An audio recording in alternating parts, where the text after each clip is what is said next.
జరగండి.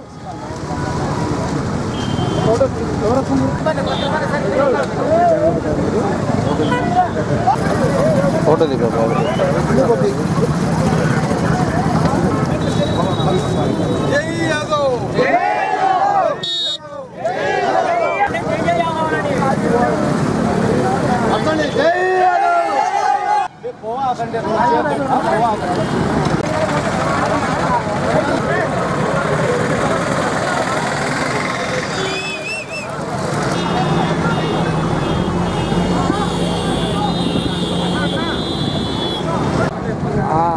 కవర్ చేసుకుంటాం ఎండ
ప్రారంభించారు.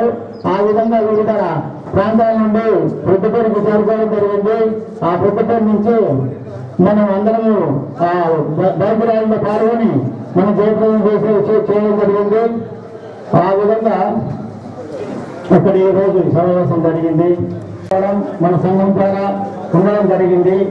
ఆ ఉద్దేశంతో ఉన్నటువంటి ఆ భావంతో ఉన్నటువంటి మనందరినీ కృష్ణ కృష్ణ హరే హరే హరే రామ హరే రామ రామ రామ హరే హరే హరే కృష్ణ హరే కృష్ణ కృష్ణ కృష్ణ హరే హరే హరే రామ హరే రామ రామ రామ హరే హరే హరే కృష్ణ హరే కృష్ణ.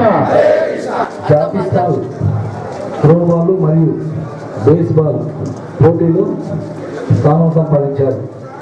అందరూ కూడా మన రాజగోపాల్ గారు శ్రావణి యాదవ్ని చాలా సత్కరిస్తున్నారు. అలాగే ఒక పట్టుదలతో రాబోయే రోజుల్లో శ్రావణి యాదవ్కి పెద్దలు మన కళ్యాణ మండపం అధ్యక్షులు చాలా సత్కారం.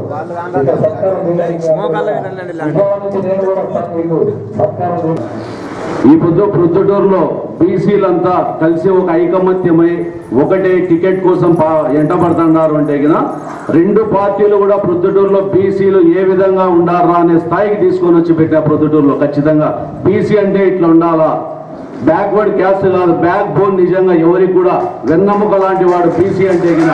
కాకపోతే తెలియక మీరందరూ దగ్గర వాళ్ళ దగ్గరికి వీళ్ళ దగ్గరికి పోతారు. మన పంచాయతీలు చేసుకోవాలనే మనమే చేసుకుందాం. బీసీలు కూడా ఒక స్థాయికి రావాలా. ఎందుకు మనం బతికినంత కాలం ఓట్లే వేయాలనా? అదేనా మన స్థాయి? బీసీలు పొద్దుటూరులో ఎవరు కూడా దిగజారి బతికే పరిస్థితుల్లో అయితే లేడు. ప్రతి ఒక్కరి దగ్గర అంచో ఇంతో డబ్బు కూడబెట్టుకుని ఎగబెట్టుకునే శక్తి ఉండాలి. కాకపోతే ఎవరు కూడా డబ్బు కూడా ఖర్చు పెట్టాల్సిన అవసరంగా 2,14,000 ఓట్లలో ఎస్సీ ఎస్టీ బీసీ మైనారిటీ బీసీలవన్నీ ఎస్సీ ఎస్టీ 37,000 ఓట్లు, ఈ 1,22,000 1,60,000 ఓట్లు ఇవే ఉన్నాయి. వీళ్ళందరూ ఉచితంగా ఓటు వేసినా కూడా మనిషి గెలుస్తాడు. జయహో బీసీ పెట్టి యాదవులకి కార్పొరేషను అదేవిధంగా చాలా కులాలకి కార్పొరేషన్ అనేటువంటిది ప్రకటించింది. చాలా సంతోషం, స్వాగతిస్తున్నాం. కానీ ఆ కార్పొరేషన్కి యాదవులకు సంబంధించినటువంటి కార్పొరేషన్కి 2,000 కోట్లు కార్పొరేషన్కి ఇస్తూ కార్పొరేషన్ కమిటీ చైర్మన్ అంతా నియమిస్తూ, ఎందుకంటే ఎన్నికలు వస్తూ ఉన్నాయి, ఎన్నికలు వచ్చేసిన తర్వాత నోటిఫికేషన్ వచ్చేసిన తర్వాత అది మూలపడిపోతే ఎవరికి ఉపయోగం లేనటువంటిదిగా మిగిలిపోతుంది. కాబట్టి దానికి 2,000 కోట్లు ఇస్తూ చట్టబద్ధత చేయాలని చెప్పని ఆ నిధులు పక్కదారి మళ్లించకుండా దానికి చట్టబద్ధత చేయాలని చెప్పని ఈ సందర్భంగా కోరుతున్నాం.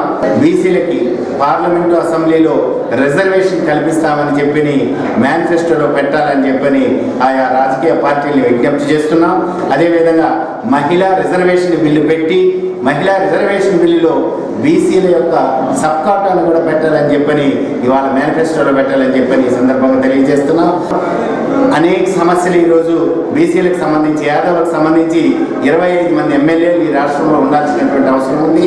కానీ 4 మాత్రమే ఉన్నారు. కాబట్టి మరి 25 మంది ఎమ్మెల్యేలకు ఏ ప్రభుత్వం ఇప్పుడు ఉన్నటువంటి ప్రభుత్వాలు ఏవైతే కానీ వాళ్ళ మేనిఫెస్టోలో పెట్టి సీట్లు కేటాయిస్తారో వాళ్ళకు మాత్రమే యాదవులంతా ఓట్లేస్తారని చెప్పని ఈ సందర్భంగా తెలియజేస్తున్నారు. 2016 నుంచి 3 విడతలుగా యాదవ్ శంకరరావు రథయాత్ర చేపట్టడం జరిగింది. మొదటగా ఉత్తరాంధ్ర 2016లో చేపట్టాం. అనేక డిమాండ్లు రాష్ట్ర ప్రభుత్వం మీద జిల్లా అధికారులు కూడా ఇవ్వడం జరిగింది. అలాగే 2015లో రాయలసీమలో ఉన్నటువంటి చిత్తూరు, కడప, కర్నూలు, అనంతపూర్ కూడా రథయాత్ర చేపట్టాం. 3వ విడతగా నిన్నటి నుంచి మరి కడప జిల్లా అదేవిధంగా కోస్తాంధ్రలో యాదవ్ శంకరరావు రథయాత్ర చేపట్టాం. అందులో భాగంగా నిన్న రైల్వే కోడూరు, రాజంపేట, బద్వేలు, అదేవిధంగా ఈరోజు కడప, పొద్దుటూరు యాదవ్ శంకరరావు రథయాత్ర చేపట్టాం. ముఖ్యంగా ఈ యొక్క యాదవ్ శంకరరావు రథయాత్ర ఈ రాష్ట్రంలో 70 లక్షల జనాభా ఉన్న యాదవులకి ఏమాత్రం న్యాయం జరగట్లేదు. కాబట్టి న్యాయం జరగడం కోసం అతిపెద్ద కులమైన యాదవ్ కులానికి రాజకీయ పార్టీలు పూర్తిగా విస్మరిస్తున్నాయి. కాబట్టి రాజకీయంగా మాకు రావాల్సినటువంటి వాటా గురించి సామాజికంగా, ఆర్థికంగా అన్ని రంగాల్లో ఏర్పడిన యాదవులకి మరి మేము ఈ యాదవ్ శంకరరావు రథయాత్ర ద్వారా 9 డిమాండ్లు పెట్టాం.